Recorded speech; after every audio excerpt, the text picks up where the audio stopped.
Hello दोस्तों, नमस्कार। एक बार आपका स्वागत है आपके अपने चैनल बीवी सर पर। देखिए, मैं आपसे कहूँगा अपने लक्ष्य तय करें, उन्हें हासिल करने की योजना बनाएं और अपनी योजनाएं पर हर रोज़ मेहनत करें दोस्तों। ठीक है, तो आइए लेट्स बी स्टार्ट। आज का टॉपिक बड़ा ही शानदार टॉपिक है। मैं जहाँ से एक नए टॉपिक की शुरुआत करने वाला हूँ, उस टॉपिक का नाम है दोस्तों गढ़वाल के परमार वंश या गढ़वाल का परमार वंश। ठीक है दोस्तों, तो टॉप हेडिंग लिखेंगे आप परमार वंश। क्या लिखेंगे? परमार वंश। ठीक है दोस्तों, परमार वंश। अब देखिएगा, अगर इतिहास की बात की जाए उत्तराखंड, तो उत्तराखंड का इतिहास दो भागों में टूटा है। एक साइड तो आप उत्तराखंड के इतिहास को कुमाऊं मंडल में उत्तराखंड के कुमाऊं के चंद वंश पढ़ते हैं, वहीं उत्तराखंड के पश्चिमी भाग में आप गढ़वाल के पंवार वंश यानी परमार वंश को पढ़ते हैं। ठीक है दोस्तों, जो ये आपका उत्तराखंड जिला राज्य है, ये उत्तराखंड राज्य में दो मुख्य वंश आप मेरे साथ पढ़ रहे हैं। पहला तो आप चंद वंश पढ़ चुके हैं, दूसरा वहीं आप जो आज से पढ़ रहे हैं आप उत्तराखंड का परमार वंश। ये सभी एग्ज़ाम के लिए पर्याप्त है, चाहे आप पीसीएस का दो, उत्तराखंड में जो सबसे हायर पोस्ट है, उसके बाद आप एसआई का, एआरओ का कोई भी एग्ज़ाम दो मित्रों, ये आपके लिए सफिशेंट है। देखिएगा, इस परमार वंश के बारे में, आखिर इस परमार वंश के संस्थापक कौन है, इस परमार वंश का जनक कौन है। देखिएगा, राजपूतों की उत्पत्ति में अनेक मत हैं दोस्तों। कहा जाता है कि इस परमार वंश की उत्पत्ति असल में आपका राजस्थान गुजरात से हुआ था। देखिएगा, राजस्थान में एक पर्वत है जिस पर्वत का नाम है आबू पर्वत। वही इस आबू पर्वत के नीचे यानी तलहटी पर एक नगर बसा है जिस नगर का नाम है चंद्रपुरी नगर दोस्तों। कौन सी नगर? चंद्रपुरी नगर। अब देखिएगा, इसी आबू पर्वत के तलहटी पर आपका वशिष्ठ एवं विश्वामित्र का युद्ध हुआ प्राचीन काल में, और इन्होंने जीतने के लिए क्या किया दोस्तों? एक हवन कुंड किया। ठीक है, और यहीं इसी हवन कुंड से एक परमार जिसे कोई नहीं मार सकता नामक युवती की उत्पत्ति होता है। यहीं से परमार राजवंश की उत्पत्ति बताई जाती है, ऐसे कहानियाँ भी बताई जाती है। ठीक है दोस्तों, लेकिन हम पढ़ेंगे इतिहासकारों के ऑथेंटिक जानकारी और देखते हैं इस जानकारी में हमें क्या मिलता है। तो आप टॉप हेडिंग लिखेंगे परमार वंश के स्थापना के संबंध में इतिहासकारों ने निम्न राय दिए। ठीक है दोस्तों, तो देखिए गुर्जर प्रदेश। अब देखिएगा, गुर्जर प्रदेश महाराष्ट्र व गुजरात से, अब जो गुर्जर प्रदेश कहते हैं दोस्तों, वो गुजरात और महाराष्ट्र वाले रीजन को कहा जाता है। यहाँ से कनकपाल आया था। कौन आया था दोस्तों? यहाँ से आपका कौन आया था? आपका कनकपाल आया था। ठीक है, इसका उल्लेख कहाँ पर है? इसका उल्लेख दोस्तों चांदपुरगढ़ से प्राप्त एक अभिलेख से मिलता है। जो चांदपुरगढ़ है ये चमोली में है, उत्तराखंड के एक ज़िले में। तो इस चांदपुरगढ़ से एक अभिलेख मिला है और बताया जाता है कि यहाँ से कनकपाल आया था। अच्छा, पहला प्रमाण तो ये मिला दोस्तों। दूसरा प्रमाण जो मिला है आपका, जो दूसरा प्रमाण मिला है हमें, गणेश भगवान की मूर्ति दाहिनी ओर, जो आपकी गणेश भगवान की मूर्ति मिली है यहाँ, वो दाहिनी ओर मिली है। मतलब इसकी सूंड जो मुड़ी है वो दाहिनी ओर को मुड़ी है दोस्तों, ऐसा बताया जाता है। क्योंकि जो उत्तर भारत में अन्य स्थान पे मिले हैं वो बाईं ओर मिली है। किस ओर? बाईं ओर। ठीक है दोस्तों, ये एक दूसरा प्रमाण था। अच्छा, इसके बाद आपको यहाँ पर याद रखना है कि धार क्षेत्र गुजरात कहाँ से आया था? धार क्षेत्र गुजरात। हरे कृष्ण हमारे एक इतिहासकार हुए हैं, और रत्तूड़ी और पातीराम और एटकिंसन, हरे कृष्ण रत्तूड़ी हो गया और आपका पातीराम हो गया, एटकिंसन महोदय, इनके अनुसार कहा जाता है कि ये परमार वंश कहाँ से आए थे? ये धार क्षेत्र गुजरात से आए थे। कहाँ से आए थे दोस्तों? धार क्षेत्र गुजरात से आए थे। आपको ये बात याद रखनी होगी। ठीक है दोस्तों, अब कहा जाता है कि इस वंश का संस्थापक आपका कनकपाल को बताया जाता है। दोस्तों थोड़ा सा इसमें मिसप्रिंट हो गया। ठीक है दोस्तों, टाइपिंग में थोड़ा सा इसलिए चाहते हैं तो आपको याद रखना है दोस्तों यहाँ पर कि बेसिकली जो आपका परमार वंश का संस्थापक है वो और कोई नहीं कनकपाल है, ऐसा बताया जाता है। ठीक है दोस्तों। अब असल में कृष्णराज को परमार वंश का संस्थापक बताया जाता है धार क्षेत्र में। ठीक है। इसके बाद 1305 में दिल्ली सल्तनत के खिलजी वंश ने, ठीक है, 1305 आपको पता होगा, इसमें दिल्ली वंश चल रहा होता है, दिल्ली सल्तनत। यहाँ खिलजी वंश ने धार क्षेत्र पर क्या किया, आक्रमण किया। ठीक है दोस्तों। और इस धार क्षेत्र में आक्रमण करके पंवार वंश को क्या किया, यहाँ से बुरी तरह पराजित किया। और पंवार वंश यहाँ से भाग करके कहाँ आए, गढ़वाल आए, ऐसा भी बताया जाता है दोस्तों। ठीक है। इसके बाद आपको याद रखना है नेक्स्ट पॉइंट कि इनके बारे में, हाँ, कि क्या उत्पत्ति के विषय में हम पढ़ रहे हैं। गढ़वाल स्थित आदि बद्री की रचना शैली जो गढ़वाल में आदि बद्रीनाथ की मंदिर शैली है और गुजरात एवं राजस्थान के सोलंकी मंदिरों की शैली एक जैसी मिलती है दोस्तों। जो आपका गढ़वाल में आदि बद्री मंदिर है ना दोस्तों, ये और जो आपका गुजरात में और राजस्थान दोनों में यहाँ जो मंदिर शैली है और जिसका नाम है सोलंकी, जिसका नाम क्या है दोस्तों, सोलंकी शैली, ये दोनों ही एक जैसी बनावट है। इन दोनों की बनावट क्या है, एक जैसी। साथ में आपको याद रखना है जो उत्तरकाशी में गौमुख और राजस्थान में आबू पर्वत, ठीक है, इन दोनों पर्वतों की बनावट एक जैसी है दोस्तों। ठीक है। गौमुख और आबू पर्वत की बनावट एक जैसी है, इसलिए भी हम कहते हैं कि ये लोग कहाँ से आए थे, धार, गुजरात क्षेत्र, राजस्थान वाले रीजन से यहाँ आए थे। ठीक है दोस्तों। अब देखिएगा टोटल यहाँ आप मेरे साथ 60 राजा पढ़ेंगे। तो पंवार वंश में कुल कितने राजा हुए दोस्तों, 60। वहीं आपको कंपेयर करते हुए चलना है। चंद वंश में टोटल 62 शासक हुए। ठीक है दोस्तों। तो देखिएगा लगभग 888 ईस्वी, ठीक है, ई में आपका ये गढ़वाल का पंवार वंश का संस्थापक मतलब स्थापना बताया जाता है। यहाँ से आप 1949 तक, ठीक है दोस्तों, कहाँ से कहाँ तक, 1949 तक टोटल कितने शासक पढ़ेंगे आप मेरे साथ, कुल 60 राजा आप मेरे साथ पढ़ेंगे। ठीक है। अब इन 60 राजाओं के बारे में हमारे पास जानकारी 4 चीजें हैं, 4 सूचियों के आधार पर हम इन के बारे में आपको बताएंगे। ठीक है दोस्तों। लेकिन मैं आपको यहाँ पर एक ही ऑथेंटिक वैकेट की सूची से पढ़ाऊंगा जो 1849 का सबसे विश्वसनीय ऑथेंटिक है। ठीक है। वैकेट की सूची के आधार पर हम बताएंगे या पढ़ने की कोशिश करेंगे कि कौन सा शासक कब आया और कौन सा शासक कब गया। ठीक है दोस्तों। तो 4 सूची एग्जाम में पूछा गया सवाल है। हार्दिक सूची का सन 1796 की जानकारी, दूसरा वैकेट की सूची 1849, तीसरा विलियम की सूची, चौथा एटकिंसन की सूची।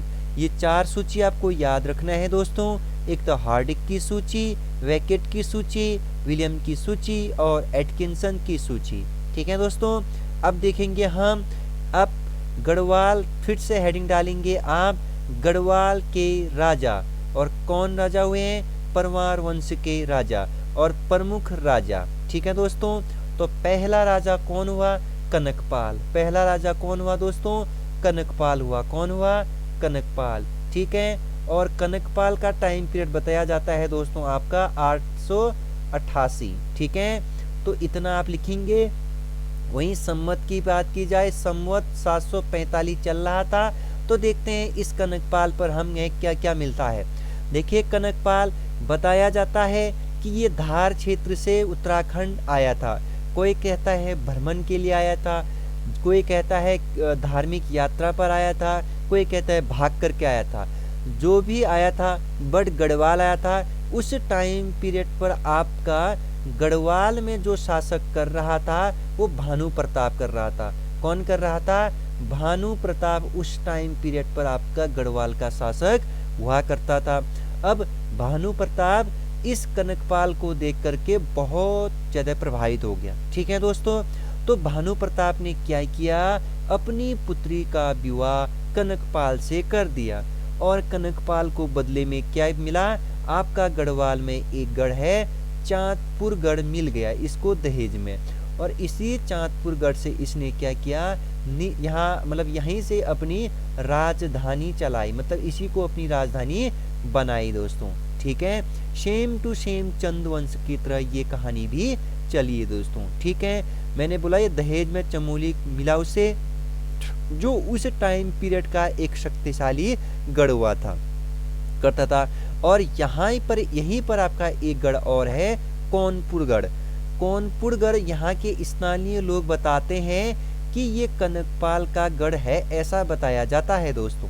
ठीक है, और परमार वंशों की कुल देवी बताई जाती है राज राजेश्वरी देवी। कई बार सवाल पूछा गया है, तो मोस्ट इम्पोर्टेंट आप इस सवाल को बताएंगे और लिखेंगे कि परमार वंश की कुल देवी कौन थी, राज राजेश्वरी। ठीक है दोस्तों, इसके बाद आप यहाँ पर क्या लिखेंगे, एक नेक्स्ट नोट डाउन करके, एक से लेकर के दोस्तों कितने से लेकर के, 1 से लेकर के 36 तक सभी राजा क्या कहलाए, गणपति कहलाए। क्या कहलाए दोस्तों, गणपति। ठीक है, जिनका क्या था, छोटे छोटे गांव पर अधिकार था।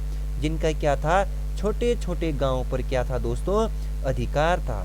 ठीक है, तो ये सब क्या कहलाए, गणपति कहलाए।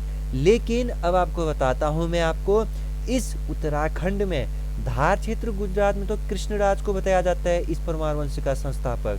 लेकिन अगर उत्तराखंड की बात की जाए, इस वंश का संस्थापक कनकपाल था, ऐसा आपको एग्जाम में लिखना है। ठीक है दोस्तों, लेकिन अगर वास्तविक संस्थापक पूछा जाएगा तो वास्तविक संस्थापक बताया जाता है अजयपाल को। किसको दोस्तों, अजयपाल को वास्तविक संस्थापक बताया जाता है।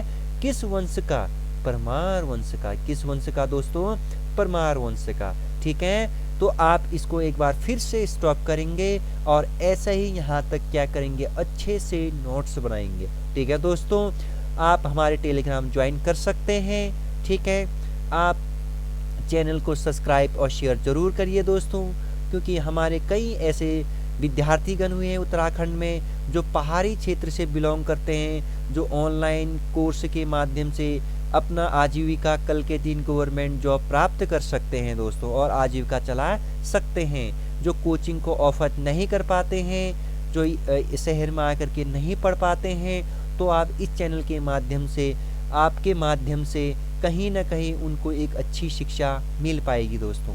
ठीक है, ऐसा ही मैं पूरा उत्तराखंड कवर कराऊंगा। साथ ही साथ में भारतीय इतिहास, आधुनिक इतिहास, जहां से कई बार सवाल पूछा जाता है उत्तराखंड के एग्जाम में, उनको भी आप बारी बारी की तरीके से देखिएगा, क्योंकि वहां भी मैं शुरुआत से पढ़ा रहा हूं। तो इसके बाद जो दूसरा शासक हम पढ़ेंगे दोस्तों, सोनपाल। अब बता देता हूँ मैं आप सोनपाल। सोनपाल के बारे में बताने से पहले मैं आपको बताता हूँ, जैसे ही सोनपाल राजा बनता है, इस समय पूरी जो परमार वंश थी वो 2 भागों में बट गई थी।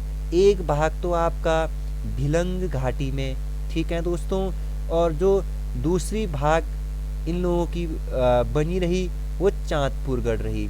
ठीक है दोस्तों, तो आपको याद रखना है कि किस शासक के समय पर परमार वंश 2 भागों में बटी, तो सोनपाल के समय पर।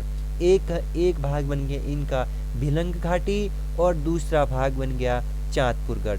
अब देखिएगा, सोनपाल ने अपनी राजधानी भिलंग घाटी को बनाया राजधानी। किसने दोस्तों, सोनपाल ने। ठीक है दोस्तों, इसने अपनी राजधानी यहाँ बनाई, इसीलिए इसे इस घाटी को सोनी भिलंग घाटी भी कहा जाता है। क्या घाटी दोस्तों, सोनी भिलंग घाटी भी कहा जाता है। आपको ये पॉइंट याद रखना है। ठीक है, और यहाँ से जो भी शासन करने के लिए बैठे उनको कहा गया सोमवंशीय राजा कहलाइए। क्या कहलाए यहाँ से ये सभी राजा, सोमवंशीय राजा कहलाए दोस्तों। आपको ये पॉइंट याद रखना है। ठीक है दोस्तों, इसके बाद यहाँ पर टिहरी के भिलंगना घाटी में, जो टिहरी का ये भिलंगना घाटी है ना दोस्तों, ये भिलंगना घाटी कहाँ पड़ता है, टिहरी गढ़वाल जिले में पड़ता है।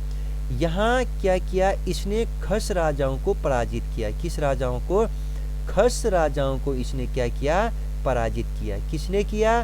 सोनपाल ने दोस्तों। ठीक है।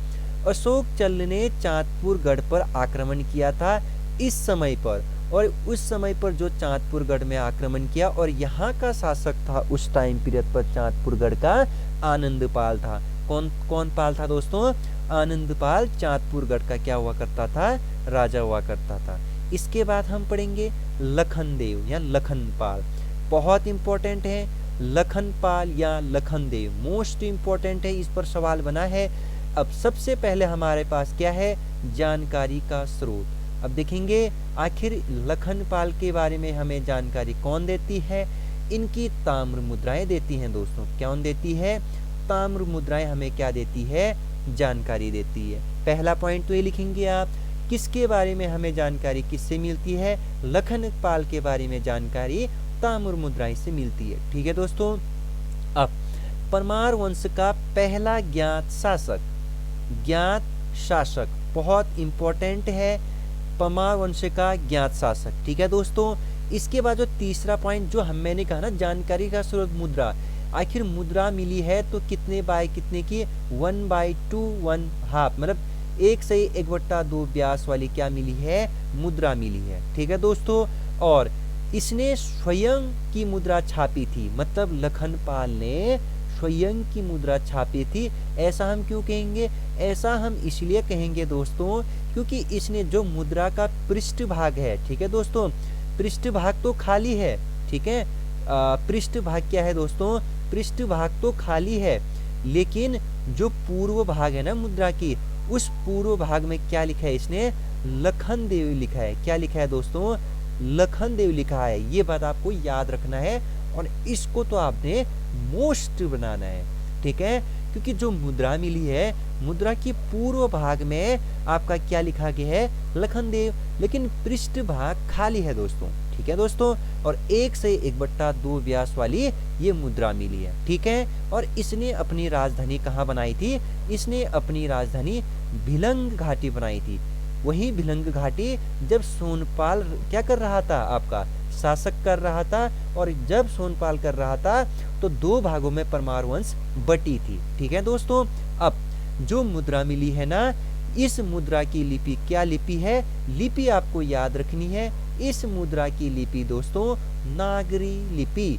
बहुत बहुत इंपॉर्टेंट क्वेश्चन कि किस लिपि में ये मुद्रा लिखी गई है। इस लिपि